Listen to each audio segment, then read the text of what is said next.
Bana mtazamaji wa Biomedia Channel, tuko na mwanadada Nicole leo hii ambaye yeye amerudi tena kufanya surgery. Bado shepu haitoshi, wadau wafunguka wanatumia miili yao kujipatia kipato. Karibu sana popote pale uliko, tutazame undani wa taarifa hii. Huyu ni msanii na mrembo kweli kweli maarufu kabisa kutoka nchini Tanzania, mwanadada Nicole ambaye ameibua mjadala mtandaoni mara tu baada ya kuonekana tena akielekea kufanya upasuaji wa kuongeza au kurekebisha maumbile ya mwili wake.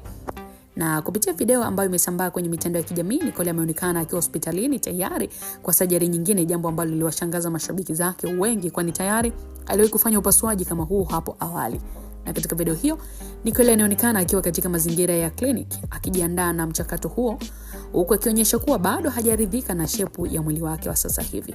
Hatua hiyo imezua maoni tofauti kutoka kwa wafuasi wake mitandaoni, ambao wanamuunga mkono wakisema kwamba kila mtu ana haki ya kufanya maamuzi kuhusu mwili wake, huku wengine wakisema kwamba tayari alikuwa na maumbo mazuri tu na hakuhitajika kufanya nyongeza tena. Hata hivyo, Nicole mwenyewe hajaweka wazi kwamba kwa nini amefanya surgery kwa mara nyingine tena.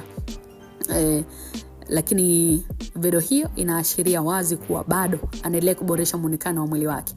Lakini kwa upande mwingine, on other side, mashabiki wameendelea kukosoa kitendo alichokifanya cha kuendelea kujiongezea shepu, kwamba ni kama kumkosea Mwenyezi Mungu na kuona kama hakumuumba vizuri, na ni jambo la fedhea pia sana, hasa ukiangalia kwamba sasa hivi ni mwezi mtukufu wa Ramadhani, lakini pia Kwaresma. Sasa ni bora, wengi wanasema angesubiri mwezi huu upite, amekosa heshima kwa Mwenyezi Mungu wake.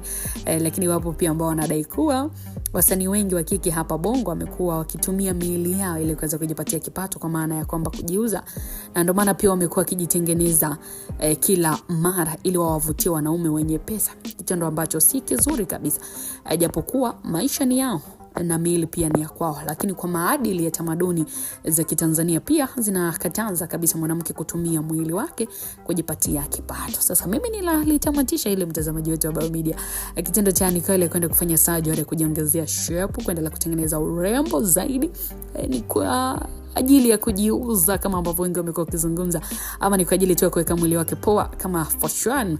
Utaendelea kudondosha comment yako kupitia comment section, tangazia kwa wakati mwingine. Jina langu ni Official Rose D.